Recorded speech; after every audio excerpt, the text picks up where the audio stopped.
y os voy a silenciar, ¿vale? Bueno, pues nada, muy buenas noches para todos. Estamos contentos de poder estar juntos hoy, día jueves, diferente a lo habitual.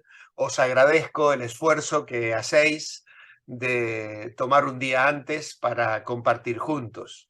Nosotros, ahí está entrando María Jesús ahora mismo. Hemos estado en el grupo de hogar que tenemos aquí. Hemos sido 19 personas reunidas, 20 personas reunidas en casa de Samuel Lilita y hemos disfrutado 2 horas hermosas de alabanza, Acabo de oración, llegar ahora mismito, algunas risas pastor. también. Así Sí, que lo hemos pasado muy bien, gracias a Dios. gracias. Eh, Vamos entonces a orar y comenzamos con la clase de hoy. Padre bendito, queremos darte gracias porque eres un Dios bueno con nosotros. Gracias por tu fidelidad, gracias por tu palabra, gracias Señor por el gozo de estar juntos, gracias también por las buenas noticias del embarazo de Mónica esta semana. Sigue extendiendo tu mano de gracia y misericordia sobre ella, sobre la bebé. Señor, pedimos que nos hables al corazón esta noche. Queremos oír tu voz, conocerte un poco más y saber un poco más de lo que esperas de nosotros en nuestra vida cristiana, en nuestra actitud hacia nuestros semejantes. Ayúdanos, Señor, en esta hora, porque lo pedimos a ti, orando en el nombre del Señor Jesucristo. Amén. Muy bien. Vamos entonces a compartir la pantalla.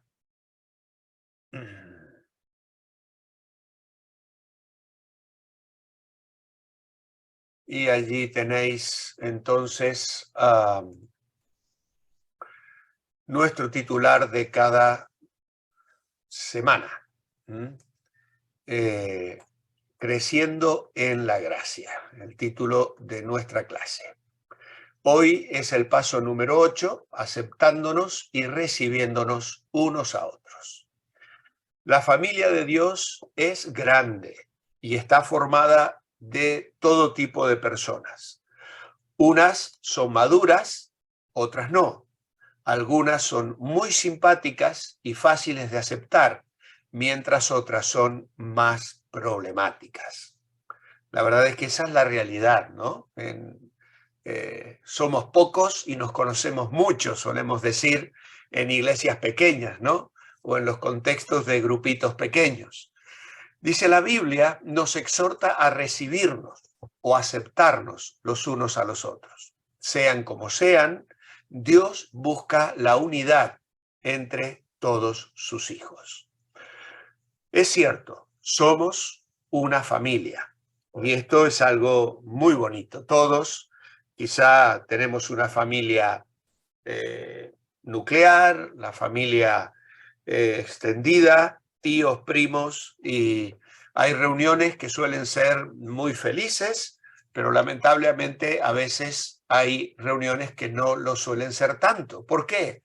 Porque hay gente difícil, ¿no? Como dice el Rey León en una de sus escenas, que siempre hay uno que echa todo a perder, ¿no? Así que a veces hay gente difícil. Ahora, ¿qué quiere Dios para su pueblo? Romanos capítulo 15, vamos a leer desde el versículo 4, más bien que del 5. Dice, porque las cosas que se escribieron antes o en el pasado se escribieron para nuestra enseñanza, con el fin de que tengamos esperanza por medio de la paciencia y el consuelo de las Escrituras. Y luego agrega, como una oración, que el Dios de la paciencia y del consuelo os conceda que entre vosotros estéis de acuerdo según Cristo Jesús, para que unánimes a una voz glorifiquéis al Dios y Padre de nuestro Señor Jesucristo. ¿Qué quiere Dios para su pueblo? Bueno, dice aquí en Romanos capítulo 15, versículos 5 y 6, que unánimes a una vez glorifiquéis al Dios y Padre de nuestro Señor Jesucristo. La idea del escritor entonces es que necesitamos contar con recursos espirituales que nos permitan disfrutar de esta experiencia que trae bendición a nuestra vida. De estos dos recursos tenemos que echar mano para agradar a Dios y también agradar a otros. ¿Cuáles son esos recursos? Pues lo hemos leído en el verso 4, la palabra de Dios. Las cosas que se escribieron para nuestra enseñanza y para que tengamos esperanza. ¿Por medio de qué? De la paciencia y el consuelo de las Escrituras. Así que aquí tenemos en primer lugar un recurso que nos enseña cómo vivir y alcanzar esa unidad que nos permite glorificar a Dios. Pero también está la oración. Y es por eso que dije que en el versículo 5, aunque Pablo no dice oro, él está orando allí. Que el Dios de la paciencia y del consuelo os conceda que entre vosotros estéis de acuerdo según Cristo Jesús, para que, unánimes a una voz, glorifiquéis al Dios y Padre de nuestro Señor Jesucristo. Así que hay dos recursos básicos, la palabra y la oración. Tenemos que confesar que a veces nos impacientamos con los creyentes, incluso a veces con los más nuevos en la fe, que era el problema que tenían los romanos. Ahora, esto sucede como los padres a veces pierden la paciencia con los hijos, pero la palabra de Dios nos puede dar la paciencia y el ánimo que necesitamos. Pablo concluye esta sección orando por sus lectores a fin de que puedan experimentar la unidad espiritual que solo Dios puede dar. Y esto nos indica que la Biblia, la iglesia local, debe ocuparse sobre todo de la palabra y la oración. El primer peligro real contra la unidad de la iglesia surgió cuando los apóstoles en Hechos 6 estaban tan ocupados que no hallaron el tiempo necesario para predicar la palabra y para dedicarse a la oración. Cuando otros fueron escogidos para compartir el trabajo, dice que los apóstoles volvieron a ocuparse en el ministerio que les correspondía y entonces la iglesia pudo tener armonía y crecimiento. Si leéis Hechos 6 vais a ver que algunos comenzaron a murmurar, había murmuración, quejas de unas viudas que no estaban siendo atendidas. Ahora, ¿el resultado cuál fue? Que cuando los apóstoles volvieron a enseñar la palabra y a orar, Dios fue glorificado. El desacuerdo y las divisiones no glorifican a Dios, sino que traen deshonra. Las palabras de Abraham a Lot se pueden aplicar aquí cuando en Génesis 13 Abraham le dijo, no haya altercado entre nosotros dos, porque somos hermanos. Sus pastores estaban peleándose por los mejores pastos para dar a sus ganados, a sus ovejas. Y entonces Abraham le dijo a su sobrino, mira, tú toma por un camino y yo por el otro, escoge tú primero, pero no alterquemos porque somos hermanos. Obviamente que los vecinos estaban observando la vida de Abraham y él quería que vieran en la conducta de él y Lot algo diferente, porque ellos adoraban al Dios verdadero. Jesús en su oración de Juan 17 oró por la unidad de la iglesia, lo cual traería gloria a Dios. Si miráis Juan capítulo 17, versículos 20 y 26, vais a encontrar cómo el Señor está orando para que la iglesia esté unida. Tenemos que recibirnos los unos a los otros, edificarnos los unos a los otros, agradarnos los unos a los otros y como estamos estudiando hoy, aceptándonos y recibiéndonos. ¿Para qué? Para la gloria de Dios. ¿Cuántos conflictos se evitarían en la vida de la iglesia si tuviésemos presente que cuando yo entrego un derecho, cuando yo perdono, cuando yo en lugar de entrar en una guerra y un conflicto por orgullo, por lo que sea, lo hago con mansedumbre y con humildad, Dios es glorificado. Que Dios nos dé esa sabiduría permanentemente en nuestra vida cristiana. ¿Qué se requiere para vivir juntos en armonía? Pues el versículo 7 dice, aceptaos los unos a los otros. Así que tenemos que aceptarse unos a otros y la idea es recibir, cuando yo recibo a otra persona. Una de las cosas que tenemos que entender es que cuando yo acepto el señorío de Jesús en todos los aspectos de mi vida, eso implica que yo voy a vivir sus valores y su perspectiva. Así como nos interesa el punto de vista de Jesús sobre la autoridad de la Biblia, la naturaleza del cielo, la resurrección, también debemos asumir la actitud de Jesús de amor hacia las otras personas, hacia otros cristianos. A medida que crecemos en la fe y conocemos mejor a Jesús, llegamos a ser más capaces de mantener cada día esta actitud de amorosa unidad. ¿Podemos escoger nuestros hermanos en la fe? Pues absolutamente no. Así como no escogemos a nuestros hermanos en la carne, porque ninguno de nosotros hizo un trato con papá y mamá para que tuvieran un hermano o una hermanita, ¿no? No escogemos a nuestros hermanos, no escogemos a nuestros padres ni a nuestros familiares. Nacemos en una familia y la tenemos que aceptar. De la misma manera, cuando yo recibo a Cristo en mi corazón como mi Salvador y como mi Señor, tengo que entender también que acepto el que Él va a definir quiénes van a ser mis hermanos en la fe, quién va a ser mi familia espiritual que va a estar a mi alrededor. Y tengo que aceptarla. ¿Hay hermanos en la iglesia que nos caen mal? Hombre, sí, porque hay hermanos en la iglesia que tienen distintos puntos de vista, que tienen otras preferencias distintas a las mías, que viven su vida de una manera diferente a la mía, que les gusta más una cosa que la otra, y hay alguno que puede incluso tener un carácter y una manera de ser que a mí me cae antipático. Eso es normal. No todo el mundo me puede caer perfectamente bien.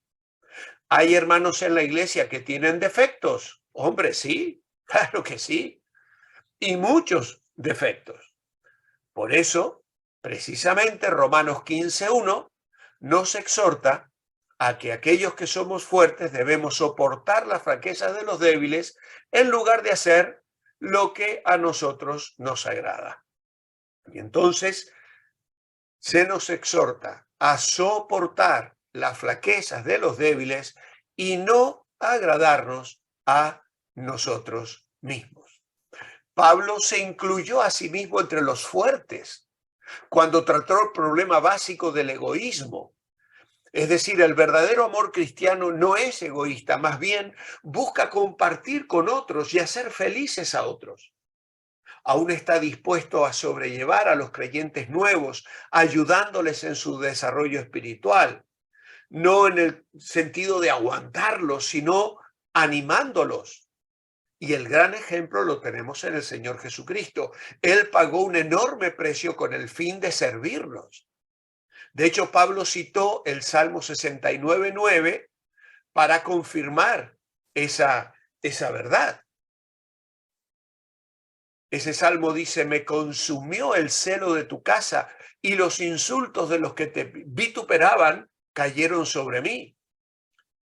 Piensa un creyente fuerte que está haciendo un gran sacrificio al dejar alguna comida, alguna bebida, alguna cosa en favor de un creyente nuevo. Pues mi sacrificio lo tengo que medir en relación con el sacrificio de Cristo. Y ningún sacrificio que podamos hacer se puede comparar con el sacrificio de Cristo. Romanos capítulo 15, versículo 8 y 9, habla de dos grupos.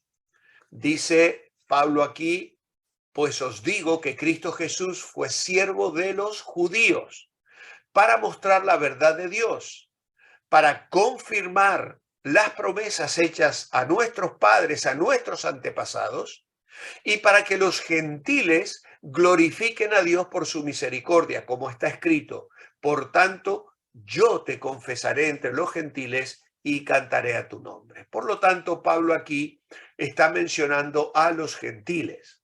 Anteriormente, los judíos miraban con desprecio a los gentiles.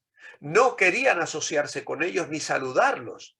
Pero cuando recibieron a Cristo, las cosas cambiaron. Dios los hizo una familia. Ahora, para mostrar que el plan de Dios siempre ha sido llevar judíos y gentiles por igual al reino de Dios, así como para bajar los prejuicios de los judíos cristianos en contra de los hermanos gentiles, Pablo incluye citas de la ley, de los profetas y de los salmos 2 veces. Todos estos pasajes se consideraban que se relacionaban a las divisiones reconocidas y autorizadas del Antiguo Testamento. De modo tal que prueba que el plan de Dios era bendecir a los gentiles, ya desde el Antiguo Testamento, para que los gentiles glorifiquen a Dios por su misericordia. Pablo está citando allí partes del Antiguo Testamento. Dios extendió su gracia y su misericordia a un pueblo fuera del pacto, no solo al pueblo de Israel. Y de hecho, ya Abraham le había dicho, en ti serán benditas todas las naciones de la tierra. Pablo cita 2 Samuel 22:50 y el Salmo 18:49. Allí el salmista canta alabanza a Dios entre las naciones, haciendo una alusión a los gentiles. Ahora también vamos a ver en Lucas 19 cómo el Señor trata con Zaqueo. ¿Qué reputación tenía Zaqueo? Muy mala, porque su riqueza venía de recaudar impuestos. Creo que todos recordáis esta historia. No voy a leer los 10 versículos, pero dice que el Señor iba recorriendo la ciudad y un hombre rico llamado Zaqueo, jefe de los recaudadores de impuestos, quería ver quién era Jesús, pero como era pequeño de estatura, echó a correr, se adelantó a todos y trepó a un árbol, a un sicómoro para verle.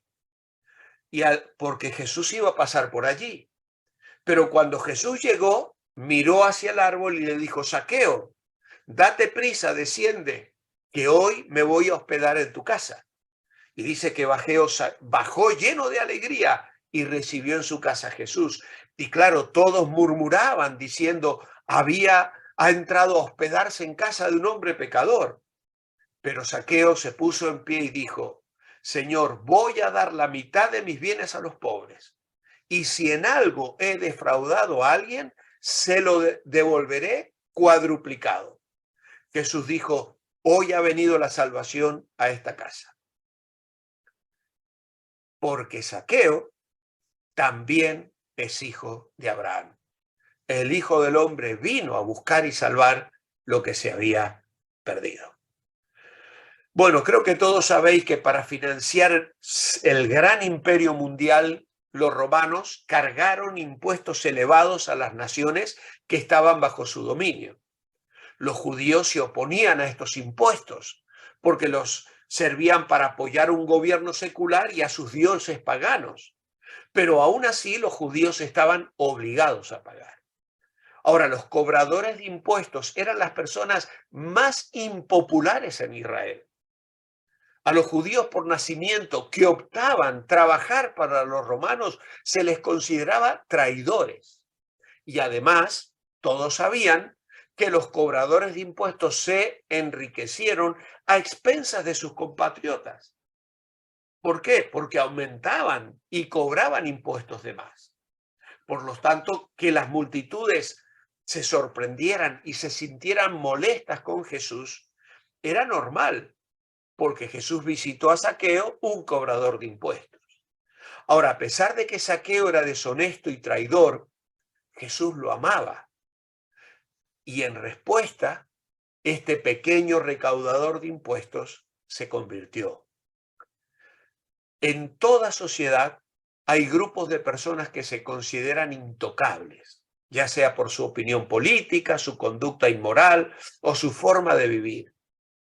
No debemos ceder a la presión social y evadir a este tipo de personas.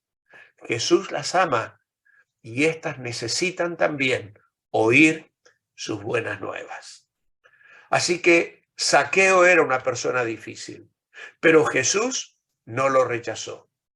¿Cómo le afectó el hecho de ser aceptado por alguien como Cristo cuando los otros le rechazaban? Bueno, se sintió feliz y agradecido, según lo que hemos leído en el verso 6. Y también en el verso 8 se nos dice que se mostró dispuesto a reconocer sus pecados y corregir el mal que había hecho a otros. ¿Cómo contestó Jesús a los que le criticaron por aceptar a Zaqueo? Pues que su propósito al venir al mundo fue buscar y salvar a pecadores perdidos como lo estaba Zaqueo. Así que, como veis, el Señor nos da una lección extraordinaria. La reacción de la gente se puede juzgar que Zaqueo fue sin duda un torcido publicano. Sin embargo, después de su encuentro con Jesús, él llega a la conclusión de que su vida tenía que ser enderezada. Al dar a los pobres y restituir con intereses generosos a los que defraudó, Zaqueo demostró mediante sus acciones que el cambio interno le llevó a cambiar externamente. Él había sido transformado desde adentro. Y esto es lo que se debe mostrar en la vida de toda persona que sigue a Jesús. Ahora bien, Jesús dijo que Zaqueo era un hijo perdido de Abraham. Y esto debe haber sorprendido a los oyentes, por lo menos en dos maneras. No les debe haber gustado reconocer que ese cobrador de impuestos era un compatriota hijo de Abraham. Y no deben haber deseado admitir que los hijos de Abraham se pudieran perder. Una persona no salva, aunque sea de un linaje notable, no va a ser salva por eso, ni se condena por ser malo. En realidad lo que la gente necesita es la fe. La fe es más importante que la estirpe. A Jesús le interesa llevar su reino a los perdidos, sin importarle los antecedentes ni estilo de vida. Mediante la fe los perdona y los hace nuevas criaturas. Segunda Corintios 5:17 dice, si alguno está en Cristo, nueva criatura es. Las cosas viejas pasaron, son todas hechas nuevas.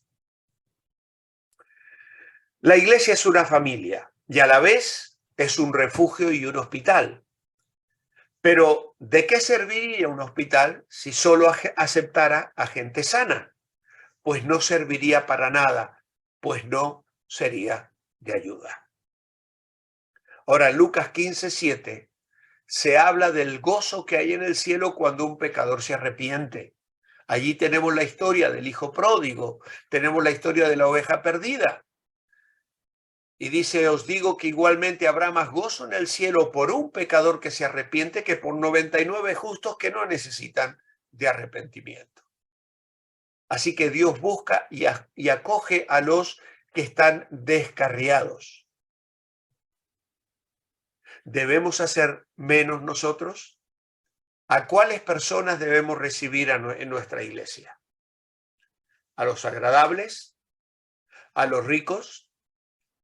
¿A los que opinan diferente a nosotros? ¿Los que nos caen mal, los pobres?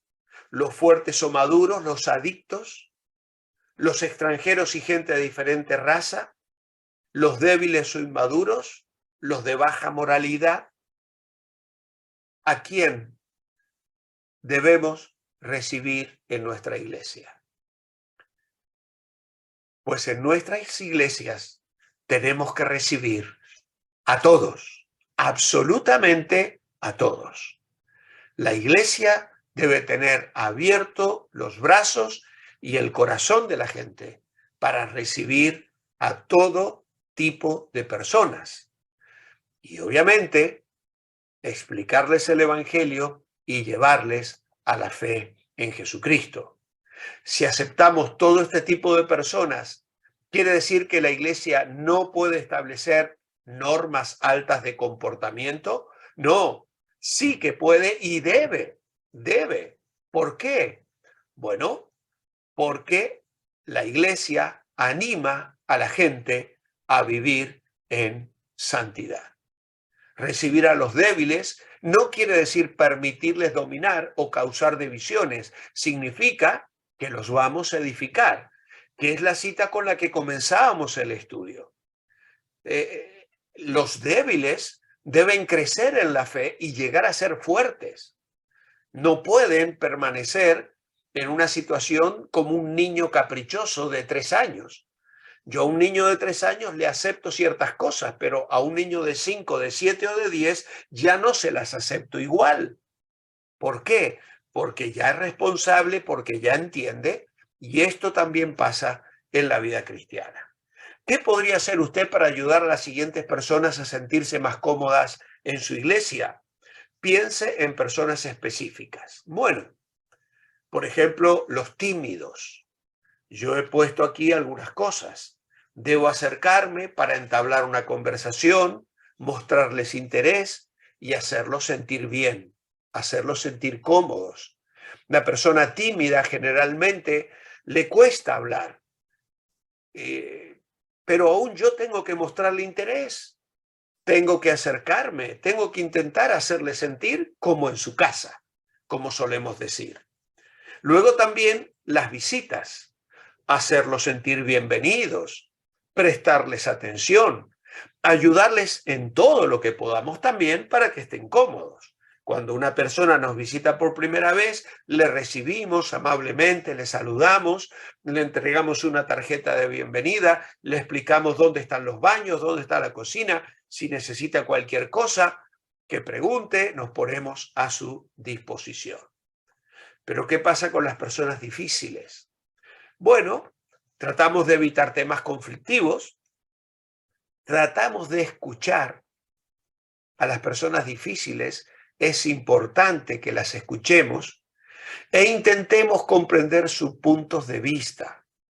Tenemos que buscar vías de comunicación. Eso es muy, pero muy importante. Intentar nosotros buscar vías de comunicación. Por ejemplo, invitarlos a tomar café, cenar y orar por ellos. Orar por ellos. Muchas veces la oración y luego la comunicación hace que lo que me parecía que era una persona difícil, luego cambia completamente, su actitud es absolutamente diferente y descubro en él a un amigo, a una amistad, a un verdadero hermano, hermana en la fe. Muy bien, prácticamente ya estamos terminando. ¿Qué problema señala Santiago capítulo 2, versículo 1 y 4? Dice, hermanos míos, vosotros que tenéis fe en nuestro glorioso Señor Jesucristo, no debéis hacer acepción de personas. Si en vuestra congregación entra un hombre con anillo de oro y ropa espléndida, y al mismo tiempo entra un pobre con vestido andrajoso, y atendéis de manera especial al que trae la ropa espléndida y le decís, siéntate tú aquí en este buen lugar, y decís al pobre, quédate tú allí de pie, o siéntate aquí en el suelo a mis pies, ¿no hacéis distinciones entre vosotros y actuáis como jueces malintencionados? ¿Qué práctica es la palabra de Dios. El problema que Santiago señala es el de hacer diferencia. ¿Qué tenemos que aprender de este pasaje? Que debemos tratar a todos por igual y no juzgar y no ser jueces malintencionados. Pero luego agrega una ironía. El versículo 5 al 7 dice: amados hermanos míos, escuchad. ¿No ha elegido Dios a los pobres de este mundo para que sean ricos en fe y herederos del reino que ha prometido a los que lo aman? Pero vosotros habéis despreciado al pobre. ¿No os oprimen los ricos con tiranía? ¿Y no son ellos los mismos que os arrastran ante los tribunales? ¿No son ellos los que blasfeman contra buen nombre que fue invocado sobre vosotros? Así que allí había una ironía. Estaban atendiendo bien a los ricos y menospreciando a los pobres, y los ricos en realidad le estaban haciendo la vida imposible. Pero aquí Santiago destaca otra cosa. Dios escogió a los pobres para ser ricos en fe. Así que no solo esto, sino que los hermanos humildes, los tímidos y otros que no impresionan al primer vistazo, a veces son los que tienen más que ofrecer. Así que ¿cuánto tenemos que aprender? Nuestra fe en el Señor debe ser sin acepción de personas.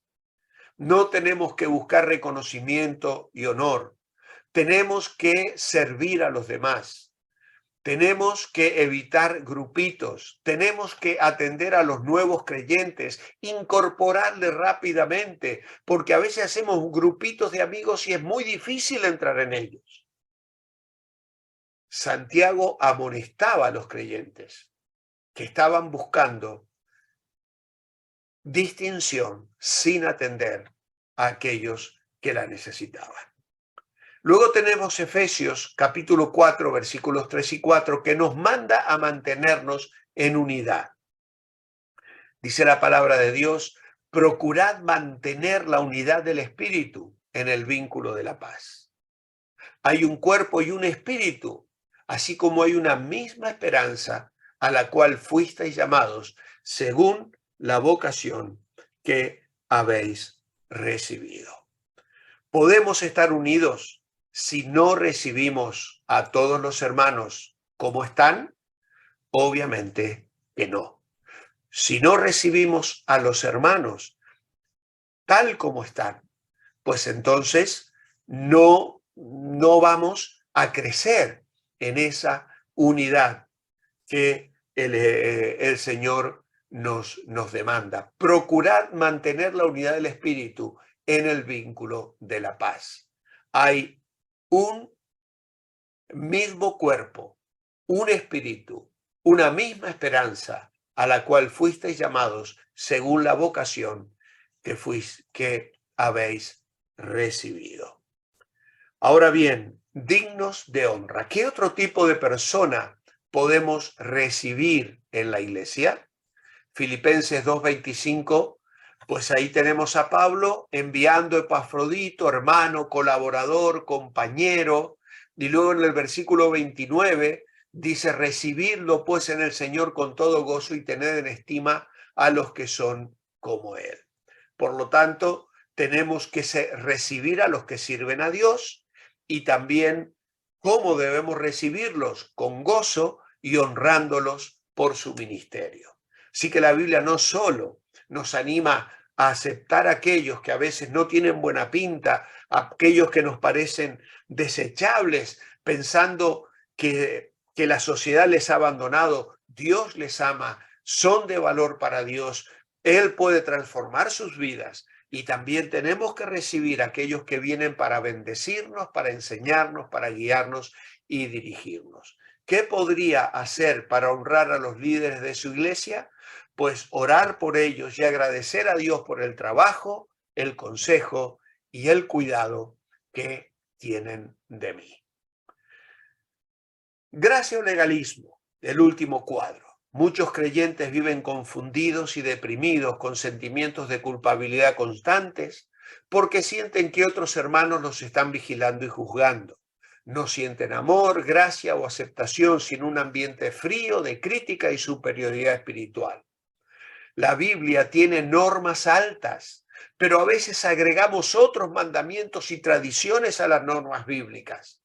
Sería fácil exigir que cumplan una lista de reglas externas sin ver lo que está en el corazón. Podemos hacerlo por buenos motivos y con gran sinceridad, pero esto se llama legalismo. Esto no quiere decir que no podemos señalar errores, dejándoles hacer lo que les dé la gana. La Biblia también nos manda a exhortar, pero con gracia y ternura, basándonos en normas bíblicas y no en opiniones personales. Esta es una seria advertencia porque lamentablemente hay iglesias que tienen la tendencia a poner un montón de reglas y a esperar que los creyentes vivan por esas normas inventadas que apagan el espíritu y que simplemente hacen que la gente viva aparentemente, aparentando ser, cuando en realidad no se vive una dinámica de aceptación, de gozo y de comunión con Dios. Y estas iglesias, lamentablemente, terminan autodestruyéndose.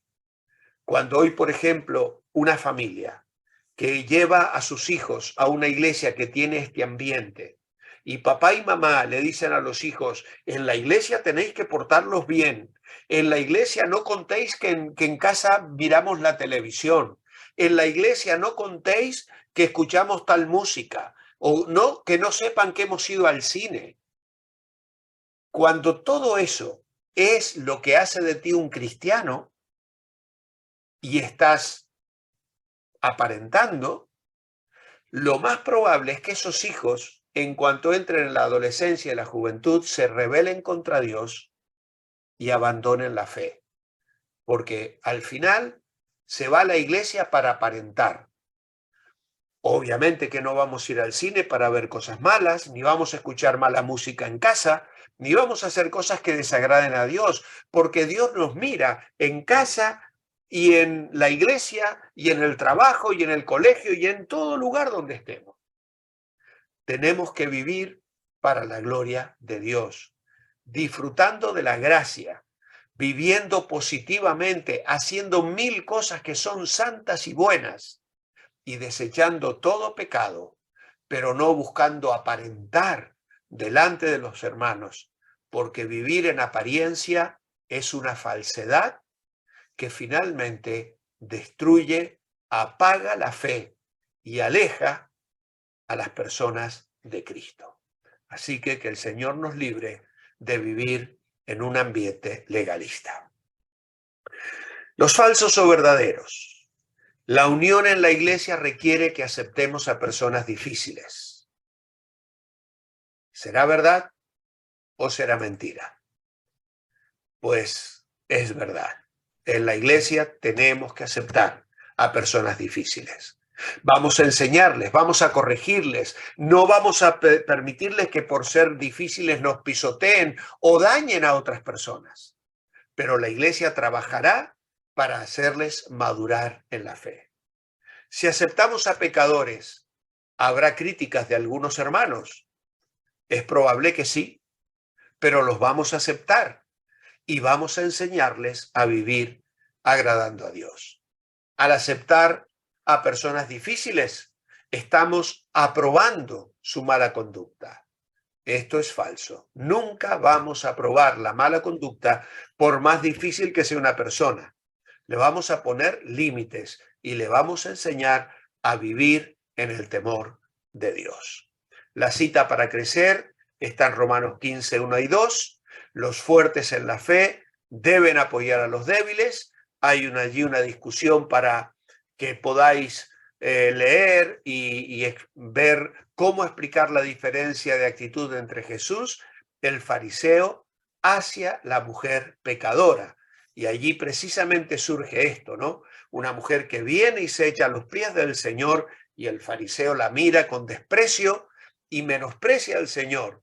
Y el Señor le da una tremenda lección para que este hombre realmente entienda lo que son los valores que Dios nos quiere comunicar en su palabra. Muy bien, hemos terminado entonces nuestra clase. Que el Señor os bendiga y Dios mediante la semana que viene retomamos el próximo viernes.